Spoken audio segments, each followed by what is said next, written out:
Hello everyone. So for this video, we will be discussing standard costing and variance analysis.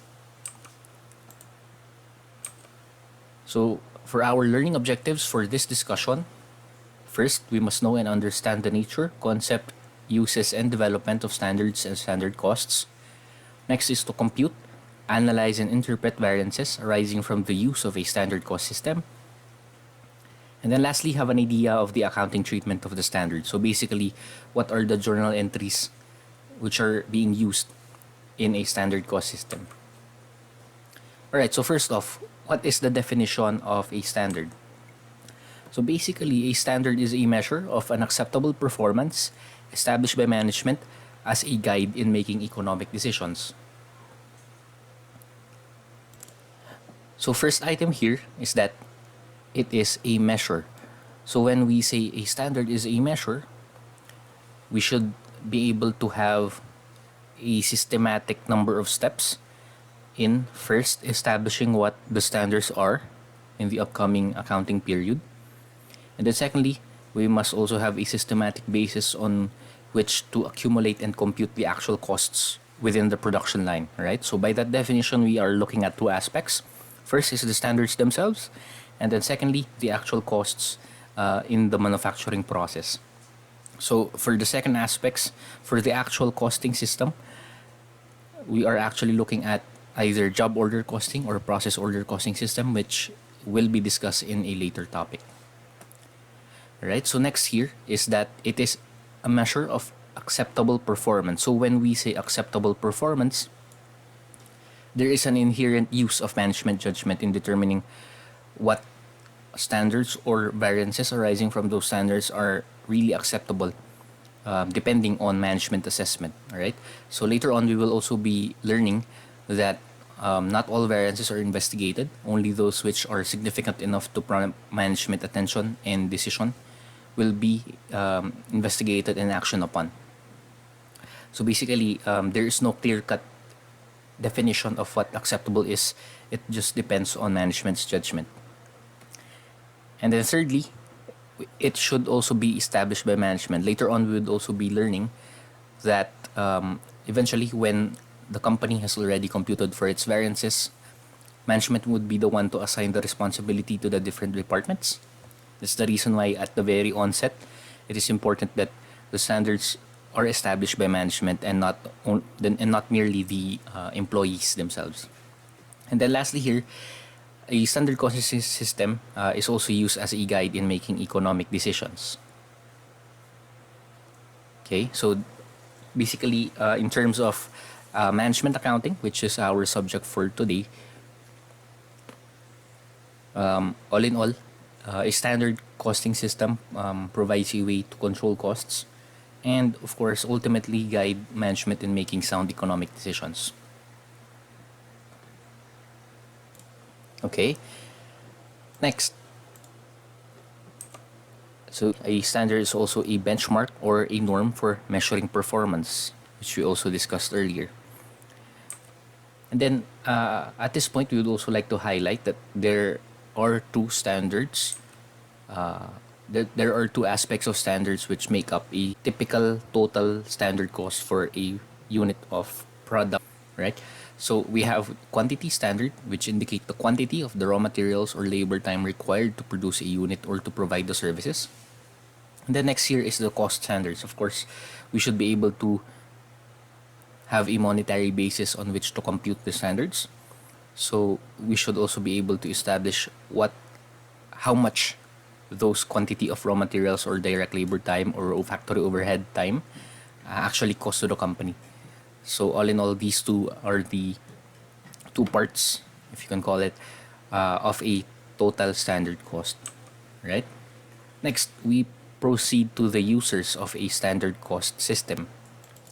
So a standard cost system can be used by manufacturing firms, services firms, or non-profit organizations. So basically, it can be used by practically any type of company which has some sort of cost accumulation in its systems. Okay, just a short note here. A standard cost system, as we mentioned earlier, may be used both in job order and process costing systems. Okay, now just to distinguish between the two, in a job order costing system, we would be accounting for the individual units within the job order, whereas in a process costing system, we would be sort of swapping the individual actual units in the job order with equivalent units of production. Right? Again, as discussed, you would be tackling job order and process costing system in separate topics, which would be more detailed into how actually the costs are accumulated within each system. Right? Next, we go to the purpose of using standard costs. So first, standard costs provide a direct or a distinct measure of cost control. So again, this is the primary purpose of using standard costs. It provides management some sort of a way to assess whether the actual costs in the manufacturing line are actually at par with what they have established at the beginning through the standards. Next here is that standard costs are a key element in the application of management by exception, management by objectives, and responsibility accounting. So I'd just like to highlight here management by exception, wherein we included a note below, in that the definition of management by exception is a management philosophy or approach wherein only those items, or in this case, variances that are material or significant in amount, whether favorable or unfavorable, should be investigated. Right? So I'd like to point out here, very important, this phrase, whether favorable or unfavorable. Again, we would not only be investigating those where the company overspent or where the costs are unfavorable,